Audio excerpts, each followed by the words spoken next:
howlgalka ku-meel gaarka ah ee midowda Afrika ee Soomaaliya ATMIS iyo dowladda federaalka ah ee Soomaaliya waxay iska kaashanayaan wax ka qabashada saamaynta xaaladda El Niño.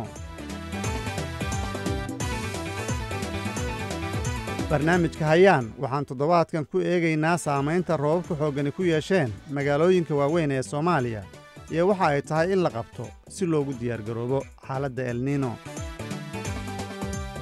nagu soo biir Jimcaha 3 Nofeembar iyo Sabtida 4 Nofeembar adoo nagala soconaya warbaahinada hoos ku xusan.